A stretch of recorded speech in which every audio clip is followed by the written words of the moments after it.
pengerusi majlis yang berbahagia, Encik Alias bin Abdullah, pembantu pegawai khas, kepada yang berhormat Datuk Jailani bin Johari, yang berusaha Encik Ibrahim bin Nurdin, YDP PIGPG SK Pasir Tinggi, yang berusaha Tuan Guru Besar SK Pasir Tinggi, AJK PIBG, guru-guru dan hadirin hadirat sekalian. Dengarlah teman sebuah cerita dugaan Nabi Yusuf, itulah kisahnya. Ya kawan-kawan, Nabi Yusuf merupakan putera ketujuh daripada 12 orang putera Nabi Yaqub alaihissalam. Ibunya pula bernama Rahim. Nabi Yaqub amat menyayangi Yusuf kerana akhlaknya yang mulia. Ini menyebabkan saudara-saudaranya cemburu terhadapnya, melainkan Bunyamin.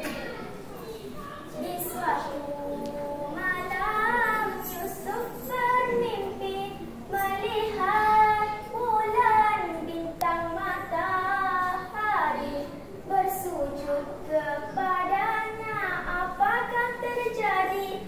Nasihat ayahnya, berdiamlah diri. Bertepatan firman Allah dalam surah Yusuf ayat 5. A'udzu billahi minasy syaithanir rajim. Qala ya bunayya la taqsus ru'yaka ala ikhwatik. Artinya, ayahnya berkata, hai anakku, janganlah engkau ceritakan mimpi-mimpimu itu kepada saudara-saudaramu. Ya kawan-kawan, peristiwa penculikan anggota polis dan serangan langit di Sabah sehingga kini masih terjadi. Ramai rakyat terkorban. Justru itu, ingatlah kita, jangan sekali-kali membocorkan rahsia pertahanan negara kepada musuh. Tepatlah kata pepatah, bersatu kita teguh, bercerai kita roboh. Ke suatu tempat Yusuf dibawa, hendak bermain tinggalkan Nabi. Berita kematian tidak terduga, sedihnya Yakub tidak terperi. Ya, itulah herah mereka. Sebenarnya Nabi Yusuf dicampakkan ke dalam peti buka. Baju Nabi dikoyak dan dilumur dengan darah kibas. Kononnya itulah bukti Nabi Yusuf mati difaham segala. Benarlah firman Allah dalam surah Yusuf ayat 9. Bismillahirrahmanirrahim. Uqtulu Yusufa aw itrahuhu ardan ya'malu lakum wajha abikum. Artinya, bunuhlah Yusuf atau buanglah dia ke suatu tempat supaya perhatian ayahmu tertumpah kepadamu sahaja. Bagai api dalam sekam, begitulah sikap saudara-saudara Nabi Yusuf terhadapnya. Ya kawan-kawan, sifat dendam yang menyebabkan etnik Islam di Rohingya sehingga kini masih dinafikan hak mereka oleh kerajaan Myanmar. Yusuf merintih pada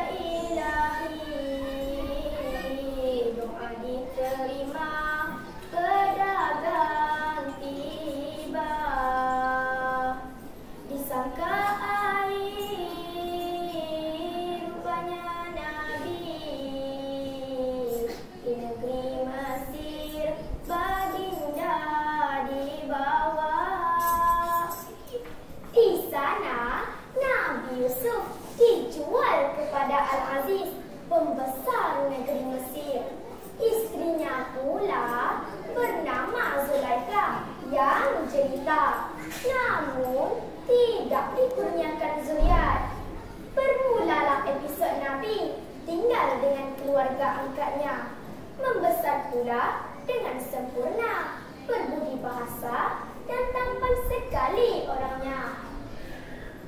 Tanpa disangka dirinya dicintai oleh ibu angkatnya sendiri. Segala godaan dapat ditangkisi kepada Allah, berserah diri. Benarlah firman Allah dalam surah Yusuf ayat 27. A'udzu billahi minasy syaithanir rajim. Wa in kana qamisuhu qudda min duburin fakadzabat wa huwa minas shadiqin. Artinya, dan bajuku koyak dari belakang, maka wanita itulah yang dusta, dan Yusuf termasuk dari golongan orang-orang yang benar. Ingatlah teman, perbuatan keji seperti sumbang mahram dan pembuangan bayi tidak akan berleluasa di negara kita jika mereka mempunyai jati diri seperti Nabi. Istri pembesar katanya pun mudah.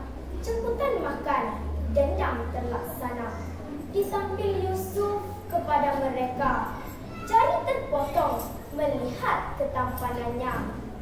Sebagaimana firman Allah dalam surah Yusuf sebahagian ayat 31. A'udzu billahi minasy syaithanir rajim.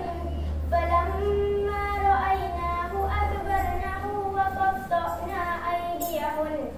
Artinya, maka tatkala wanita-wanita itu melihatnya, mereka terpegun dan terpotong jari mereka sendiri.